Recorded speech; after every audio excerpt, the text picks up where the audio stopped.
There's no training to be a parent. Okay. What's that surprising? Maybe we're an anxious parenting generation for some reason, but it's This is a family channel, right? Yeah. The most important decision that you ever make is who you decide to partner up with.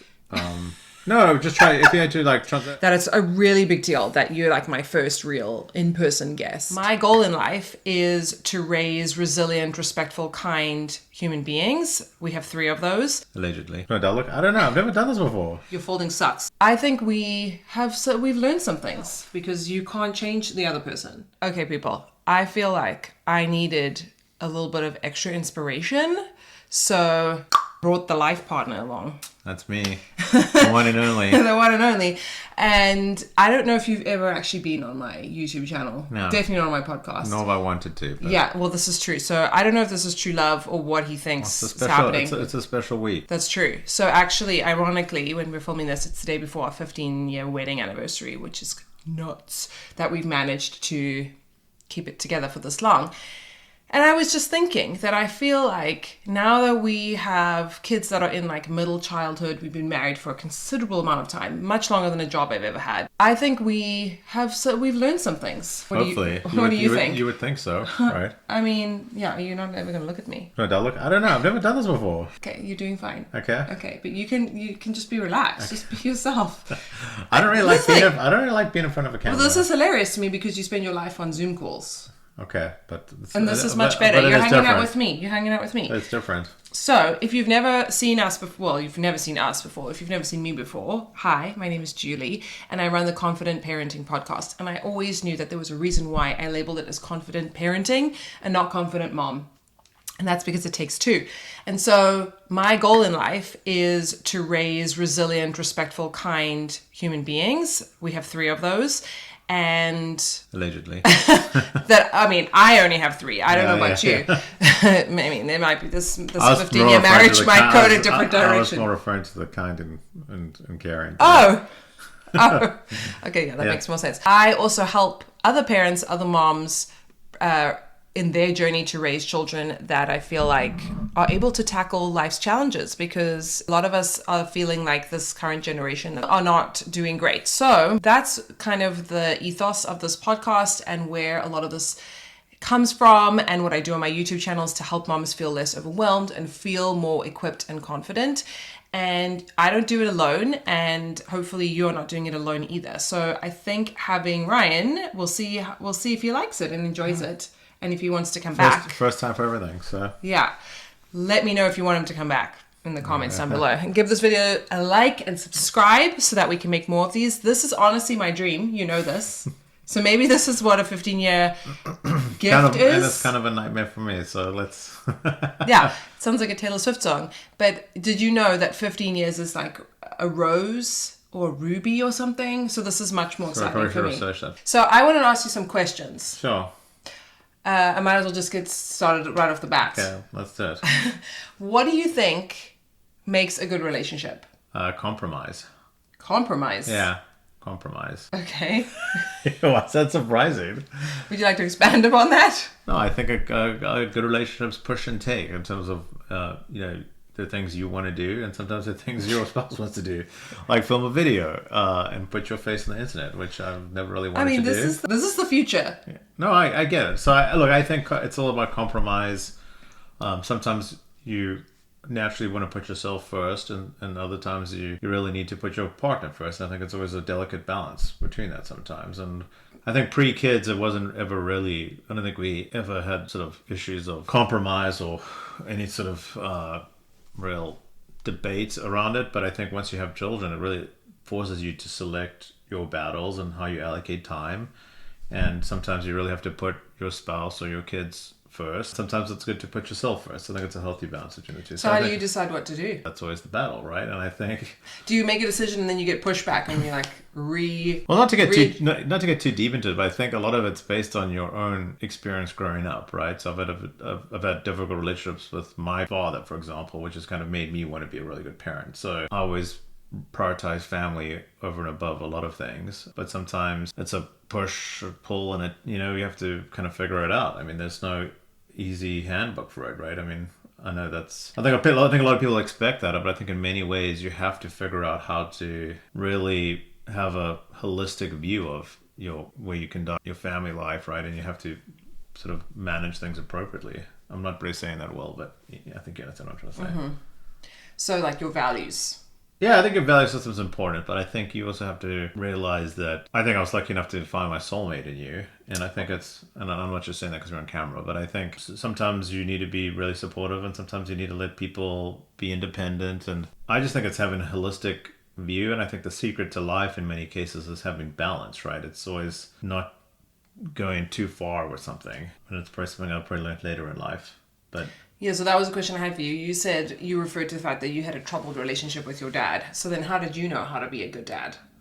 Well, I think that's very easy, actually, because you realize when you have a shitty parent, it's kind of a family channel, right? Yeah, no, but I realize when you have a terrible parent, you kind of do the opposite of what they do. So I think in many cases, it's spend as much time with my children. I had breakfast with a friend this morning. We're just talking about how important it is to drop your kids off at school and spend time with them, which I don't think necessarily my father ever did. We have a 9-year-old who plays tennis tournaments, and I want to be there for him, which, I used to play a bunch of tennis tournaments and no one ever came to watch me. Yeah. So I think it was very easy in a way to say, oh, well, let's do the opposite of something because that's... But then I think the hard part is actually trying to find that balance where it's like you don't want to be too differential or too suffocating or too supportive, because sometimes I think in this generation kids need to figure out how to figure stuff out on their own, right? And we get into the helicopter territory. Yeah, and I think you have this sort of... And tiger mom. Yeah, I think you have this generation of, at least, if you believe what people are saying on podcasts and online, that there's no, in South Africa, there's chutzpah, like an ability to tough things out. And so I think we're very fortunate that we have a good relationship and that we have happy and healthy children, but I think you have to find a way to make sure that but also they're able to deal with adversity. Well, that's the key, right? How do you help your children build resilience without coddling them? And we're in a generation where I think I was actually listening to something yesterday, and she was talking about how she was a latchkey kid and kind of it went the opposite direction. She called herself feral, like the feral generation. I don't think growing up in South Africa as much, and we should talk about our experiences as well because we didn't really introduce ourselves. But anyway, I don't know if I definitely wasn't a latchkey kid. I don't know if you would. I think that's almost like the generation a little bit older than us, and especially in the States where kids would like cycle home and there's no one at home, and because it was perceived as a safe environment, and it's still a safe environment, there wasn't usually someone else, an adult at home, whereas you and I didn't grow up like that. Yeah, I wouldn't say I was a latchkey kid, but I would say I would go But maybe out, emotionally a latchkey but kid? I would get on my bike and I would go and spend an afternoon away from the house and no one would really know where I was or seem to and really... like no cell phones and stuff someone like that. knows, would go... Would you let our 9-year-old do that now? No, definitely not. Why? Because I don't know, I think probably more aware of what can happen. I don't know. It just makes... No, I think that's what research shows. And I think it's we're an anxious parenting generation for some reason, but no, I would not. I mean, I used to go on my bike, and I had much older siblings, and so I was kind of an only child for a large part of my early childhood, and or even later childhood, more later childhood, and I would go on my bike and go ride to a friend's house, and we'd go play tennis, and we'd go play in the garden, right? And I had a very big, crazy garden, and we would go hide in there, and I don't think ever really... Maybe my mom knew where I was, but I'm not sure, actually, to be honest. Are you not sure if she knew? Well, I think it was like, hey, come back by 6 o'clock because that's when dinner is.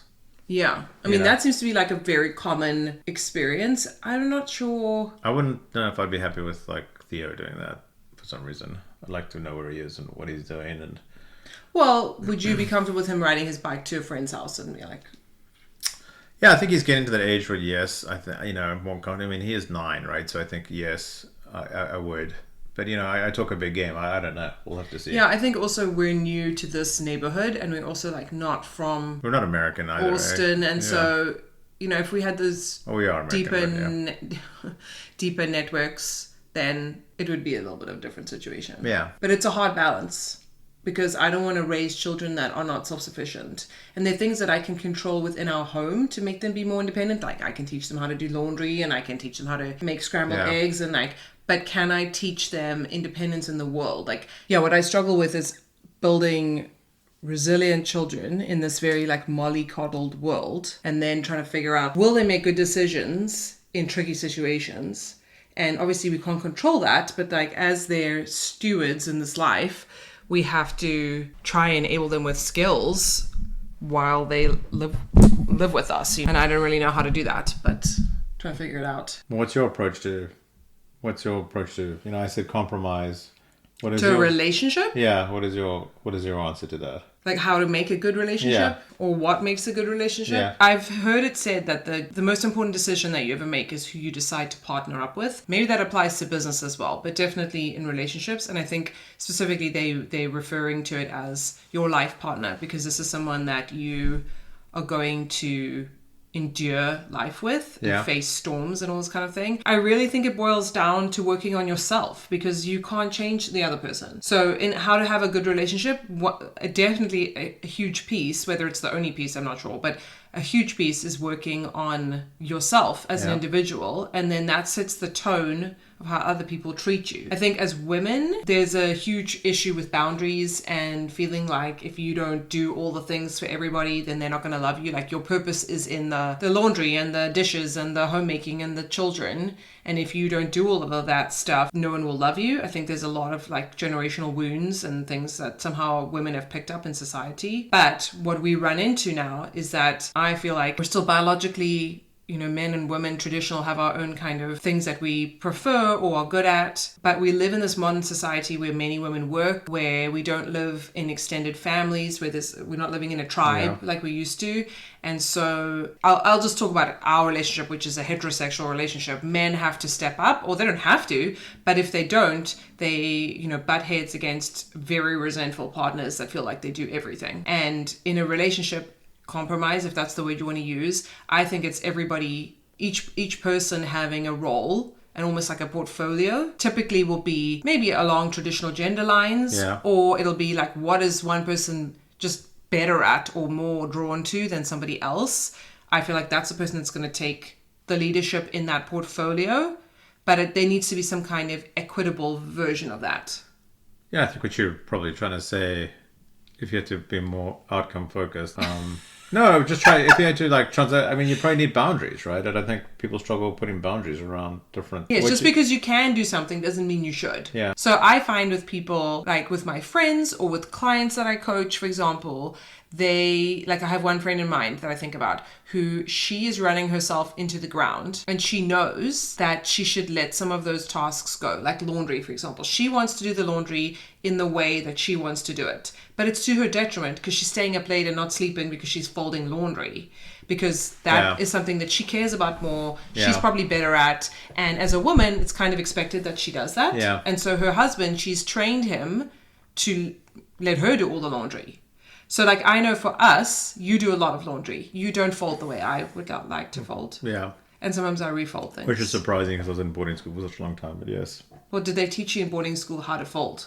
Yes, I need to speak to the housemaster because your folding sucks. No, I just think I've evolved my folding because I'm someone who's more likely to take an interest in that. Anyway, and I notice these things. And so, but I could not let you do the laundry and then be resentful that you don't do the laundry. And this is a stupid example because it's just laundry, but it is something people do basically every day. And when you have children, it expands exponentially. Yeah. And it causes so much resentment. And so added to compromise is minimizing resentment in a relationship as much as possible. But I think it probably ties to your original point, which is maybe you're right, which is working on yourself, right? Because if you're not able to let go of some of these tasks or things, or be able to really, let someone else take the things that are not life and death, not so important, like laundry. And like, as you said, before we had children, we had very few disagreements because we each had our time to ourselves. We had time together. We could kind of we were autonomous, independent people that like did life together. Yeah.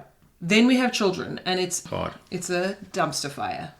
Honestly. It's not, I mean, in the beginning. And I think this podcast will be a great platform for us to get into those early years, and would you change anything? What would you do? I have a lot of questions around that, because I think there's no training to be a parent, and there should be some kind of insight. There's a lot about baby registries and like which stroller to buy. There's nothing about like your emotional state between the two of you as you become a parent. There's very little about it. But anyway, just to finish the laundry thing is like, now with 3 children, is it the time to quibble over the laundry being perfect? No.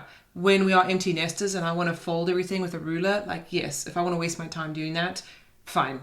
But like, there are more important things that I should be doing, which probably like playing with my kids, taking a nap, resting, maybe researching healthy meals, because dinner is my worst nightmare. Like, if you're willing to help me do the laundry and you recognize it's a need, and a lot of the laundry is your laundry, or, you know, like, and the kids' laundry, it's a household project. It's not just my laundry. Then letting that kind of stuff go and prioritizing what is really important and what am I irreplaceable in, what can I delegate, you know? Yeah, but I think a lot of it's asking yourself the harder question, which is like, why am I getting so annoyed with this right now? And that's what I said. Like, women especially, I think, take on this role that if they are not serving their families in a way that we've kind of been programmed to, which is paradoxical, because then on the reverse side, we're told we should be like CEOs and you know, surgeons and investment bankers and lawyers and stuff.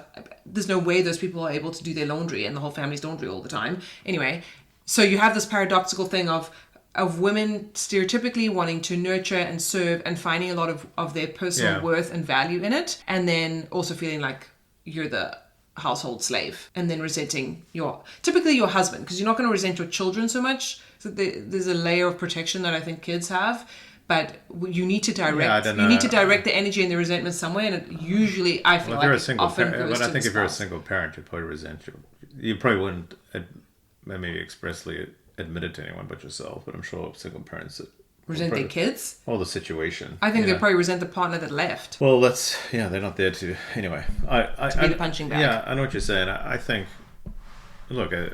I don't think there is any manual you can really give people parenting. I think it's having, doing what you're doing on YouTube or coaching people and letting people know that it's okay, that everyone has these feelings of being overwhelmed and anxious. There is no guide. Like, I think sometimes you have to realize that things are going to be a little painful, things are going to suck. Putting up boundaries with your spouse is one thing. We just have to put up boundaries with your kids, which is hard, right? Because sometimes you've had a long day at work, you come home, and the last thing you want to do is have them have a temper tantrum over screen time. And so I always kind of say it's sort of short-term pain, long-term gain to some degree. Whenever I've had the situation where I'm like, no, I have to stick to my guns, I'm going to have to deal with this meltdown, deal with the pain. I always feel like you kind of level up as a parent, right? Where you're like, oh, okay, this was painful. Like, I remember when we used to live in Brooklyn, and we went to a birthday party when Theo was like maybe like 4 or 5, and I remember it was like at the sugar factory, the new park there. We went to a birthday party. The Domino Park. Domino, yeah, and he was shout out to Domino Park. Domino Park's awesome. And then he had a meltdown, and I remember we said, like, and he was misbehaving. I can't remember why. Oh yeah, and we said to him, hey, if you do this again, we're gonna go home. And he really wanted to be at that birthday party. Was it a birthday party, or was just we were at a play date? No, it was a birthday party, because it was our good friends who used to live close to us, and he was really excited to go to it. And then he misbehaved, and I said, okay, we're gonna go home. And we packed up, and he had an absolute temper tantrum all the way home. It sucked for me personally, because I really wanted to go hang out at Domino Park for the afternoon and see with our friends, spend time with our friends. One thing that makes parenting we all went home, and it was, I think, an important boundary for him to kind of experience, because then he was obviously like saw that we mean business. And I think one of the worst things you can do as a parent is have these sort of idle threats and not really follow through, because then there's no boundary, right? I think kids need boundary, they need routine. I'm not an expert at all, but I mean, we also need boundary and routine. Yeah. That rule of like, if you're going to threaten something or declare something,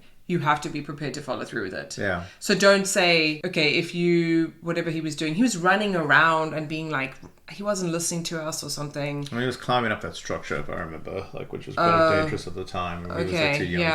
Maybe we should have. Yeah. I don't know if we made the right call, but the point being, like, we didn't say, oh, you're never going to eat ice cream for the rest of your life, like something unrealistic. It was like, well, if you can't listen and behave and respect the rules of the situation, then we have to leave. Yeah. And it's hard. But I do think, I feel like we've had conflict with other parents and friends when when it's very clear that boundaries are not being enforced, because it makes life so hard when kids don't respect no or don't respect you. And I this comes up a lot for me with clients, I feel like, is putting in the boundary is really hard, and being a good parent is really hard, and you have to do the hard things to get the results that you want. It's just like, this is the situation and then this will happen, and then following through with it and knowing that you're going to get a lot of pushback and there's going to be a lot of screaming, and also knowing in yourself that you can handle it. Like, you can do hard things and they can do uncomfortable things, and they can do hard things too. And I mean, it's really hard to know how the children are going to, like, how our kids are going to turn out, I guess. But I do think we've had positive feedback in other social situations where they have been a bit more respectful, and they have, in school we get good feedback about their behavior. They're not perfect. No, right? But I would like to think that some of it has to do with the way that we are raising them. It's like the only thing we have we can control. But I think parents are so afraid of doing a hard thing, and like sometimes also you put up the boundary and there's a bit of screaming or a bit of protesting, and then it's fine. It's not actually as bad as your mind makes you think it's going to be, Yeah. And the thing is also, I think if you are struggling with boundaries, putting in the boundary once will reap a lot of benefits down the line. Because like when we did that and we made everybody come home after Theo misbehaved or whatever he did, I can't even remember. No, I can but I don't know if that has ever happened. I don't know if that's ever happened again. No, I don't think you ever did it again. And I mean, that was 5 years ago. Yeah. 6 years ago. And the problem is it was kind of shared pain, because we all wanted to be there. I remember we were like really looking forward to that all day, and then... Would you have done anything differently? Do you think that was the right call? That's what, I 100% think it's the right call. And that was my point. I think you have to sometimes be willing to... Endure. Realize that this is going to be painful.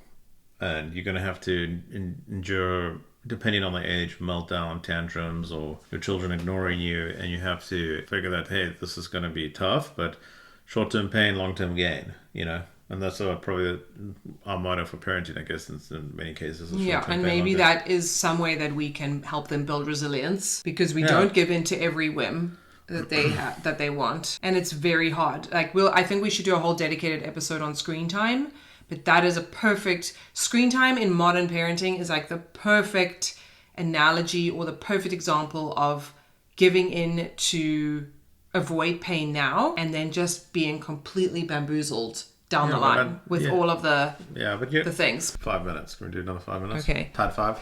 Tight five. Tight five. Okay. Wow. This is what people don't understand. It's like how busy you are, and so you're so important that it's a really big deal that you're like my first real in-person guest. Oh, thank you. I do what I can. Okay, so as we sort of close up, because Mr. Important over here only has 5 minutes left. And this was supposed to be a test run, which is not intended to an hour, but let's go. Oh, that's the fun thing about conversations. It's really fun. We are hoping to do. Well, I'm hoping to do a lot more of these episodes together, because I think you have valuable things to add, and I think being a man and a dad, like, you offer a different voice that the people need. Okay, I'm here for it. You need to be here to serve the people. Like and subscribe. Comment below. Oh my god. I don't know why I'm taller than you. I think you need to sit up.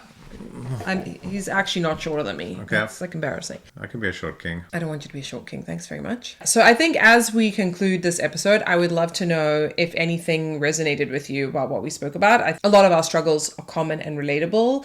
And if there are specific things that you want us to talk about and discuss and hear our opinions on or whatever, we would love to talk about that for you guys. So leave them down below in the comments, and make sure that you subscribe so that you are notified every time we release an episode. Give this video a thumbs up, because that helps to spread this. We really want to help parents, because I felt really in the dark.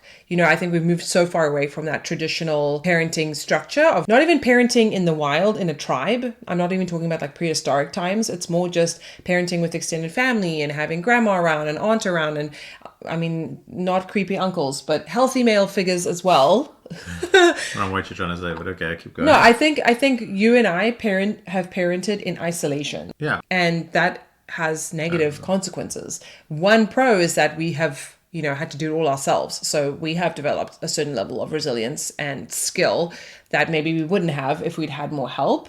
And so I think it'll be interesting to explore that a bit more if you are raising your kids away from your family, which I think a lot of people are doing. and how that impacts your mental health and how that impacts your experience of parenting. So I think it's going to be fun. Do it. Thanks for coming on. Thanks for coming out of your comfort zone, coming away from the Zoom wall. Yeah, well, I do what I This is can. much better lighting than a Zoom. Yeah, much better lighting, much better camera too. Yeah. We probably need a second camera. 3 cameras, right? Comment down below if we need more angles or if you're fine looking at us like this, because I don't think we need to get more cameras. We don't need to be fancy over here. Yeah. We're just 2 struggling artists. Exactly. But yeah, thanks so much for watching, and we'll see you in our next video. Bye. Bye. Bye. Bye. Bye. See, that wasn't so bad. Still recording. I know. Switching it off.